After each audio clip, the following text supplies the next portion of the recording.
You think you know who built R&B, but the real story, it was never just about the music, it was about power. Honest, you knew. Oh, you. Pain, and voices that refused to be silent. Some of these artists changed history. Some of them were history, but the ranks, the order, that's where it gets complicated. Because the greatest of all time isn't always who you think it is.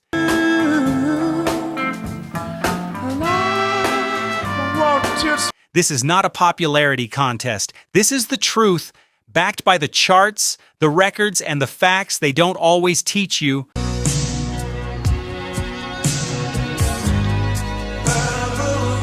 Ten names, one throne, and by the end of this video, your list will never look the same again. Number 10, Sam Cooke, You Send Me. At first I thought it was 1957, Keen Records, warm, reverent, like opening a church door you've never been through before. Close your eyes for a second. Imagine it's 1957. Send me, I know you. The radio crackles to life, and then this voice comes through, smooth like warm honey, soft like a Sunday morning. You don't just hear it, you feel it somewhere in your chest. That was Sam Cooke, and that feeling he gave you, nobody had done that before, not like that. It's lasted so long. Now Your You Send Me was produced by Bumps Blackwell and recorded at a small studio in Hollywood for the independent label Keen Records. Sam had just left gospel music, which was a huge deal back then. Send me, I know you. Send me. Gospel people were angry. They thought he was selling out.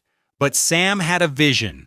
He wanted to carry the soul of gospel music into everyday love songs, and You Send Me was proof he could do it. Oh, you send me, honest you do. The song went to number 1 on both the pop and R&B charts in 1957. He's selling over 1.7 million copies in its first run. For a black artist on an independent label in the 1950s, that was almost unheard of. You home, I know you. Here's a fun fact that most people don't know. When Sam first played that song for the label, the executives weren't impressed. They thought it was too soft, too simple. Sam pushed forward anyway, and it became one of the best-selling debut singles in American music history at that time. I know when you hold me. He trusted his gut, and the world thanked him for it. Well, why is Sam Cooke sometimes forgotten today? Honestly, it's heartbreaking. He was murdered in December 1964 at just 33 years old. At first. Gone too soon, and because his career was cut so short, younger generations don't always get to hear his full story. But make no mistake, without Sam Cooke, the entire architecture of soul and R&B as we know it would not exist. Now I find myself. He was the foundation. Hold tight, because as we move through this list, the stories only get deeper, the stakes only get higher. Number 9, Al Green, Let's Stay Together. You make me feel so brand new. 1971, High Records. If you grew up in the early 1970s, you already know what I'm about to say. There is a certain kind of warmth that only Al Green can give you. His voice doesn't just sing to you, it wraps around you like a slow dance in a dark room.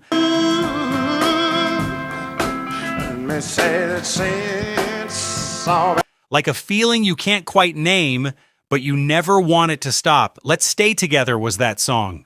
It still is. Produced by the legendary Willie Mitchell at Royal Studios in Memphis, Tennessee. Be the one you can run to. Let's Stay Together was recorded in 1971 for High Records. Willie Mitchell had a philosophy. He wanted the music to feel like it was breathing. No rush, no clutter, just Al's voice floating over that silky groove. What I want us to do.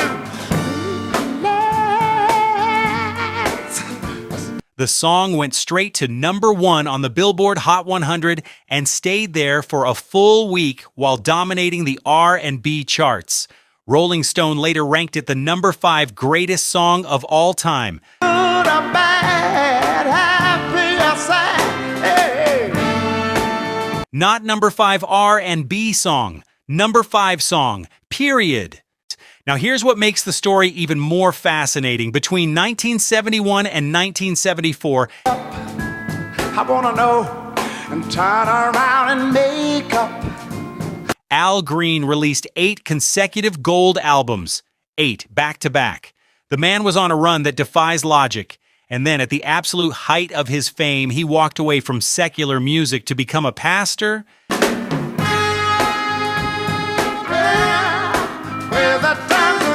Some people called it a tragedy for R&B, but Al Green would tell you God had a different plan. Either way, we are left with recordings so beautiful they still stop time.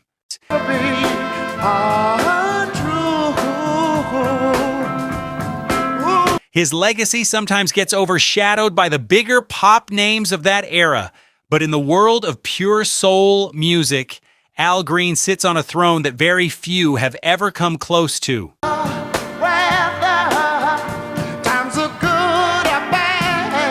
Stay with me, because up next we're stepping into the most musically gifted universe one person has ever created. Number 8, Prince Purple Rain. 1984, Warner Brothers Records.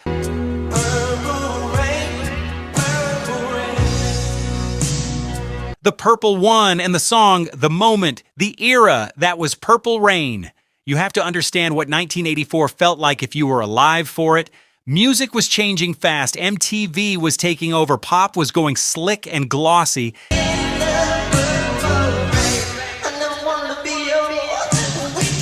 And then this tiny man from Minneapolis walked onto a stage, and he made everything else look ordinary.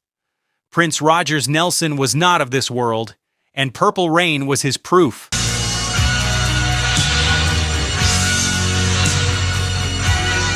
When the Purple Rain album was produced by Prince himself and released on Warner Brothers Records in 1984, it was the companion to his semi-autobiographical film of the same name. The album spent 24 consecutive weeks at #1 on the Billboard 200.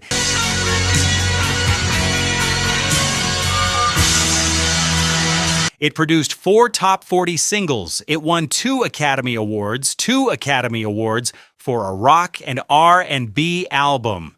When had that ever happened before? Prince played virtually every instrument on that record himself: guitar, bass, drums, keyboards, synthesizers. It's time we all reach out for something new.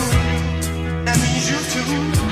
Want all of it. The man was a one-person orchestra. Here's a fact that still gives music journalists chills. Prince reportedly recorded hundreds, some say thousands, of songs in his famous Paisley Park vault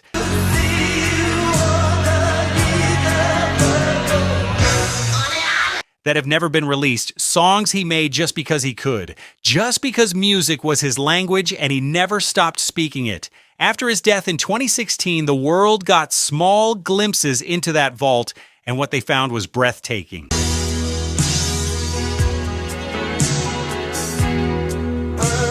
Then Prince occupies a unique space in R&B history because he refused to be just one thing. He was funk, he was rock, he was soul, he was pop. Labels couldn't contain him, and honestly, neither could genre definitions.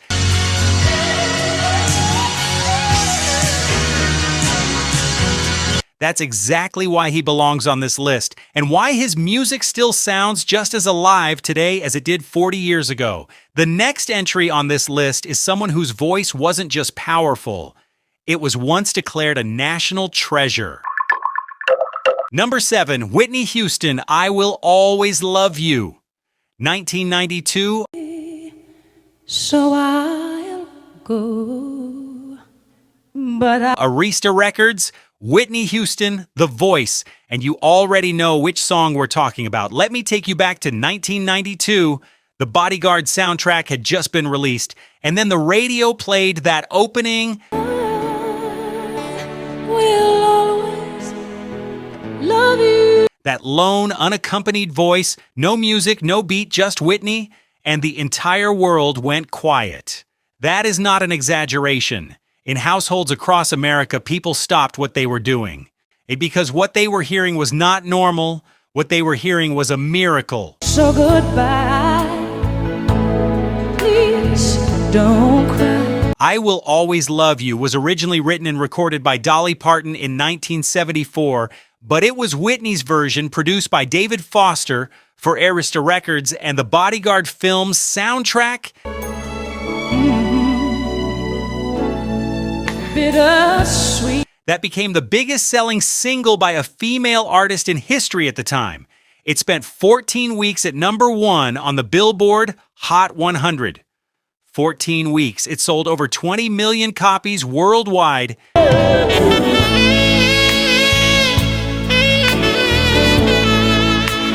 Dolly Parton reportedly said that every time she hears Whitney's version, she cries, and then she runs to the bank because she wrote the song. That story tells you everything about how transformative Whitney's performance was. Would only be in your way.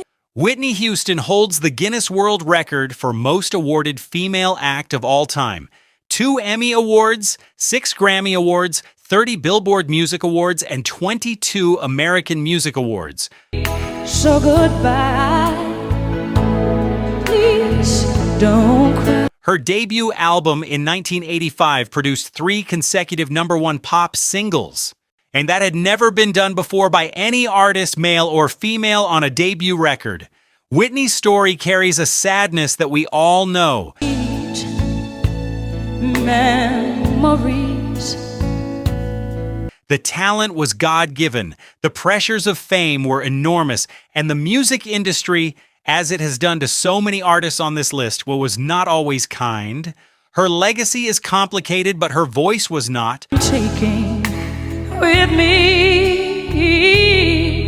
So goodbye. Her voice was perfect. It was the clearest, most powerful human instrument R&B has ever known. We are about to enter a part of this countdown. Number 6, Ray Charles, Georgia on My Mind, post 1960. Keep Georgia on my mind. Ray Charles, the genius.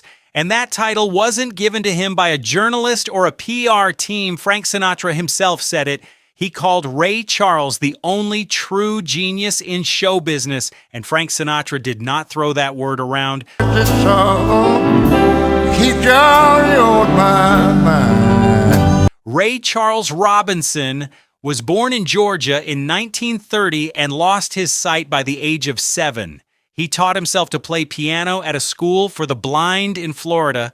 And by the time he arrived in the R&B world in the early 1950s,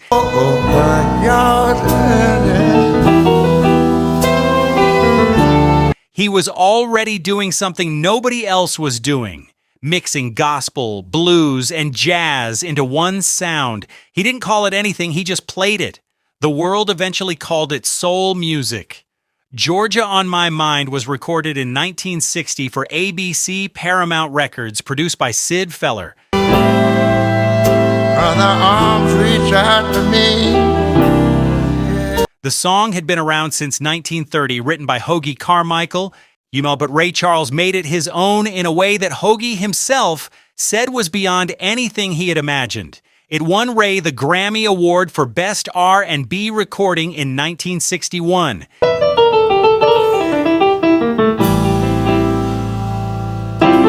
It later became the official state song of Georgia, a powerful statement for a black man in the American South during the Civil Rights era. Ray had 11 #1 R&B hits over his career.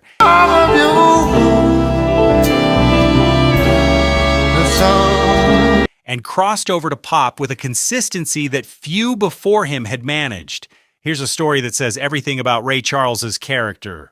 In 1961, he refused to perform in Augusta, Georgia, because the venue was segregated.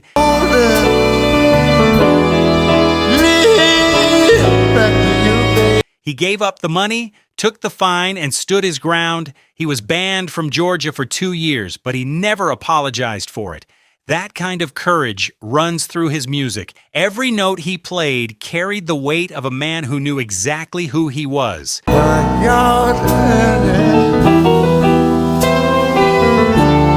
Ray Charles invented a lane that every single artist on this list has driven through. His fingerprints are on all of it. And that is why the genius deserves his place here. Now we are heading into the top 5.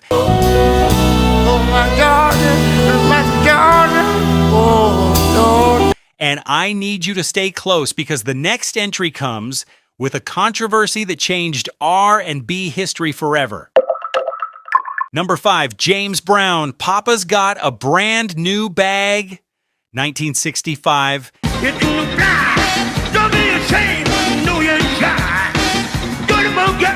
King Records raw, powerful, electric, like standing in front of a speaker stack that is shaking the floor. James Brown, the godfather of soul. And the controversy I promised you, we are here right now, the music first, because it demands that.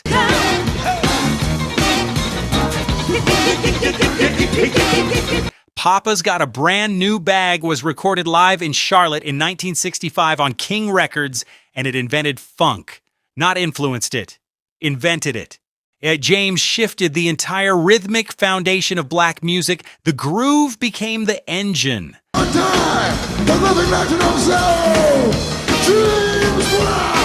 Not the melody. His songs have been sampled over 7,000 times combined, making him the most sampled artist in music history. 17 number 1 R&B singles.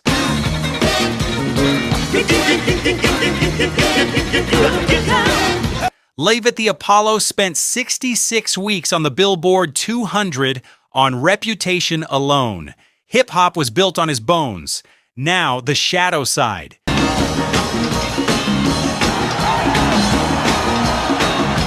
James Brown's personal life carried serious allegations of domestic violence, documented across multiple decades. In 1988, a high-profile incident ended in a police chase and a prison sentence in South Carolina.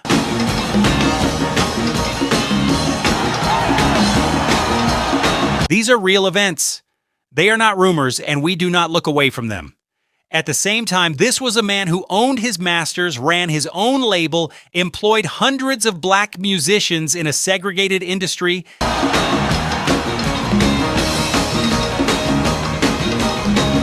and gave the world Say It Loud, I'm Black and I'm Proud in 1968. Both things are true. Both things matter. Or the legacy of James Brown is not simple. It was never meant to be. Enormous talent, enormous flaws. R&B history is honest enough to hold both.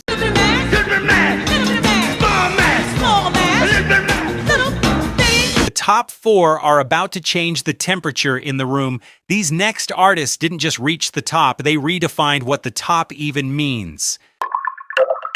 Number 4, Stevie Wonder, Superstition, 1972, Tamla/Motown Records.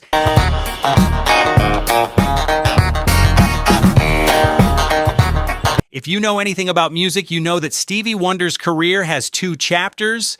Before 1972 and after. Before 1972, he was a child prodigy, a teenage sensation.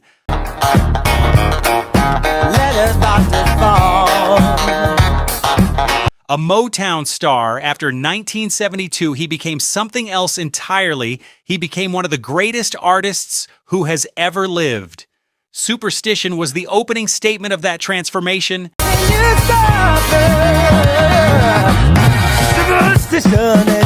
Produced by Stevie Wonder himself and released on Tamla Motown Records in 1972, the song hit number 1 on both the pop and R&B charts. That opening clavinet riff,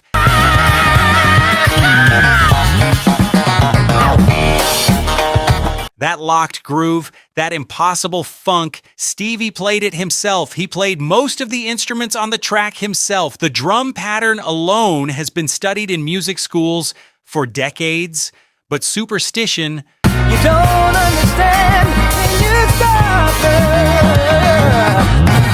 was just the beginning of what music historians call Stevie's classic period. Between 1972 and 1976, he released 5 consecutive masterpiece albums: Music of My Mind, Talking Book, Inner Visions.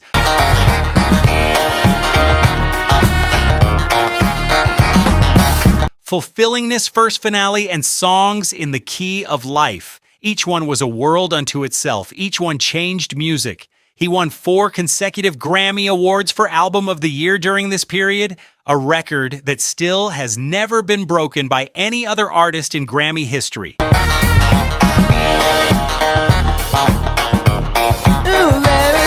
Over his entire career, Stevie Wonder has won 25 Grammy Awards, the most ever won by a solo male artist.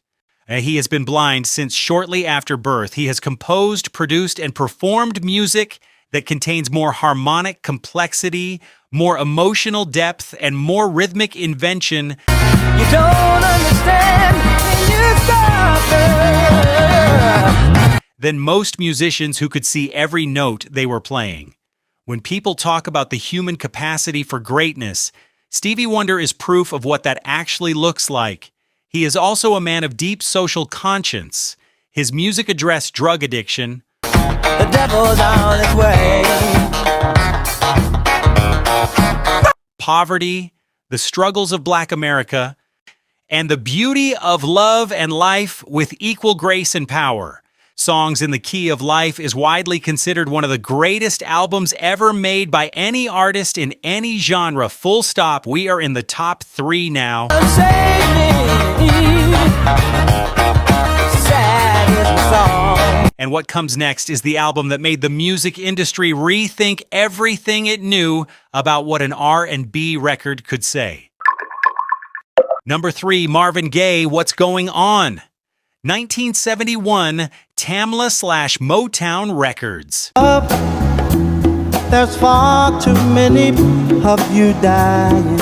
I need you to understand what Marvin Gaye did in 1971 and why it was almost never heard at all. He sat down at Motown Records and told Berry Gordy, the man who ran the most powerful black music label in the world, that he wanted to make an album about the Vietnam War, about poverty, about the environment, about police brutality, and Berry Gordy told him no. Come on, man.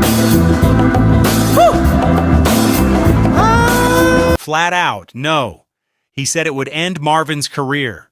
He said nobody wanted to hear that from an R&B singer. He refused to release it. Marvin Gaye released it anyway. He had enough leverage, enough stubbornness, and enough belief in that music to force it through. Simply don't sound people you. What's Going On was released on May 21st, 1971. It sold 100,000 copies in the first day. Rolling Stone has ranked it the greatest album of all time on multiple occasions. The Library of Congress placed it in the National Recording Registry.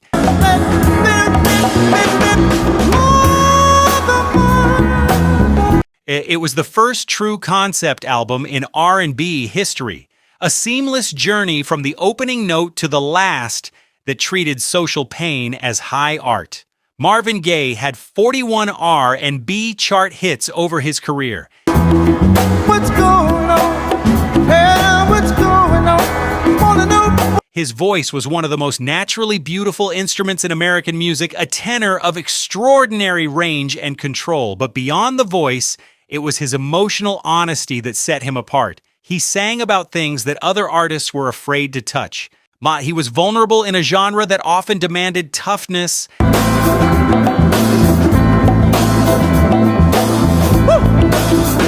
And that vulnerability is exactly what made him connect with people so deeply. His personal story was also marked by tragedy, a difficult relationship with his father, financial battles with Motown, a failed marriage, struggles with addiction, and finally his death.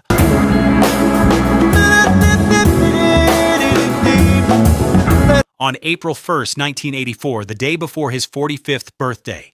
The circumstances of his passing are known, but painful to retell. What matters is that the music he left behind is a monument.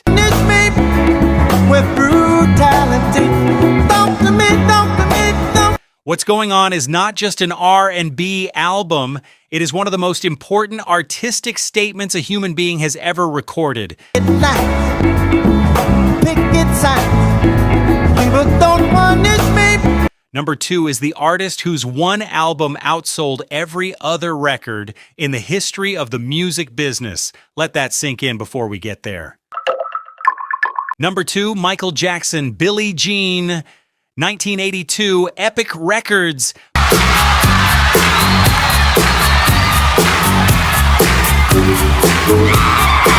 Michael Jackson, the king of pop, and yes, before anyone questions why he is on an R&B list, understand this: Michael Jackson was born out of Motown. He was shaped by James Brown, Jackie Wilson, and Sam Cooke. His earliest recordings as a child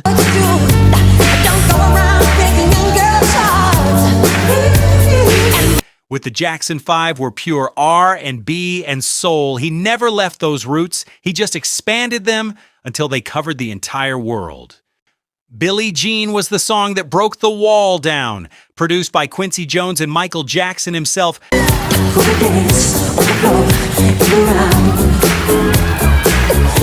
Released on Epic Records in January 1983 as part of the Thriller album, it hit number 1 on the Billboard Hot 100 and stayed there for 7 weeks.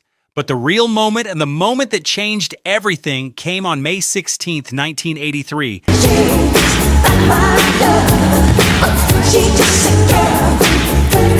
When Michael performed Billie Jean on the Motown 25 television special. He debuted the moonwalk. 50 million people watched it live. The next morning,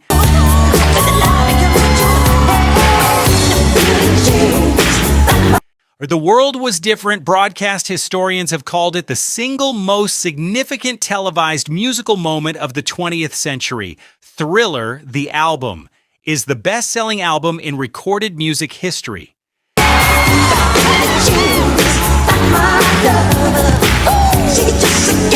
70 million copies and still counting. 7 of the 9 tracks were released as singles. That had never been done before. The music videos Michael made for those singles single-handedly invented the music video as an art form.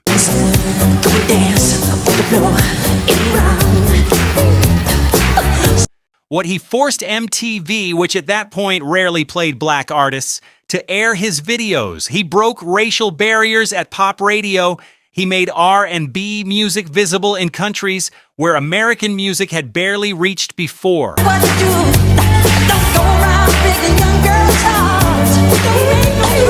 Michael Jackson had 13 number 1 Billboard Hot 100 singles as a solo artist. He sold over 400 million records worldwide across his entire career. Just remember to always think twice. He won 13 Grammy Awards, including 8 in a single night in 1984, a record that still stands. And beyond the numbers, there is the simple, undeniable truth that no other artist in history, in any genre, in any country, in any era,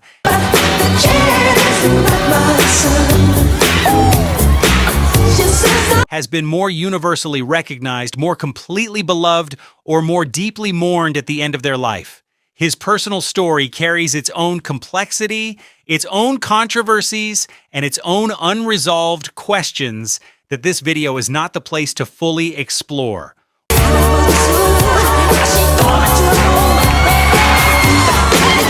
What belongs here is the music, and the music is as extraordinary as music gets. We have arrived at the top of the mountain, and the artist waiting for you at number 1, she didn't just reach the summit, she built it. If this song just hit you in that quiet place, don't let this moment be a one-time thing. Subscribe to Demo. We're building a home for real R&B and soul, the kind that heals, the kind that tells the truth. Hit subscribe and come back whenever you need a song that understands you. Number 1, Aretha Franklin, Respect. 1967, Atlantic Records. All I'm asking is for respect from you. The Queen, Aretha Louise Franklin, and there is no debate. There never was. Let me take you back to 1967. America was burning, the civil rights movement was in full force, cities were in upheaval, and then one afternoon in a studio in New York City, Ralph, you know me. All I want is a good man. Treat me right. a young woman from Detroit sat down at the piano and recorded a song that was going to change the country. The song was Respect, and the woman was Aretha Franklin. I don't want too much. You know, Ralph, you know me. All I want is a good man. Otis Redding originally wrote and recorded Respect in 1965 as a plea from a man to his woman. Aretha took it, rearranged it, added the iconic IRESPECT spelling, and turned it into something else entirely. She turned it into a demand, a declaration, IRESPECT, take MTCT. an anthem for Black Americans, for women, for every person who had ever been made to feel like they were less than they were. Producer Jerry Wexler at Atlantic Records later said he just pointed the microphone at her and got out of the way. He says because what Aretha brought into that room was beyond what any producer could have designed. Done. Give it to me. Ooh, you can say. The facts alone are staggering. Aretha Franklin holds the record for the most charted female artist in Billboard history. She scored 20 consecutive top 10 R&B hits between 1967 and 1969. 20.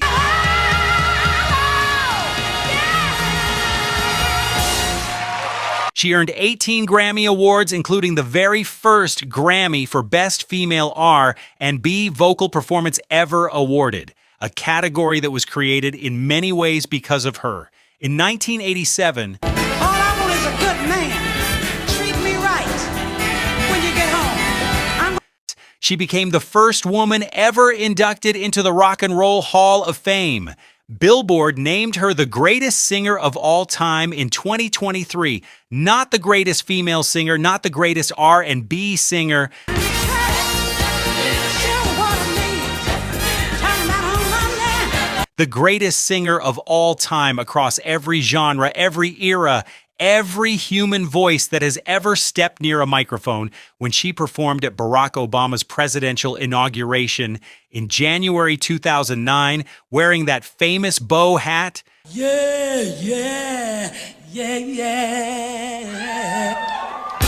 Singing My Country, 'Tis of Thee. The look on people's faces in that crowd said everything. You could see history landing on them in real time. Aretha was raised in Detroit, the daughter of the Reverend C.L. Franklin.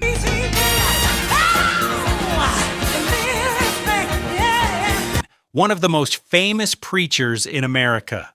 She grew up singing in church surrounded by gospel giants. She carried that foundation into every note she ever sang. That is why her voice doesn't just entertain you. It reaches somewhere inside you and rearranges something. All I'm asking in return, honey, to give me. While people who heard Aretha live say there are no words for it, they say you just sat there afterward unable to speak because what you had experienced was bigger than language. She was not just an R&B artist, she was not just a singer.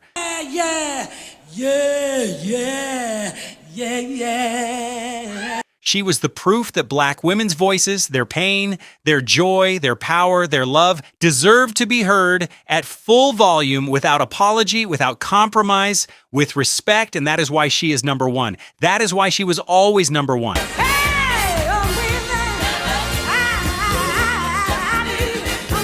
Now we have arrived at the top of the mountain, and the artist waiting for you at number one, she didn't just reach the summit where she built it.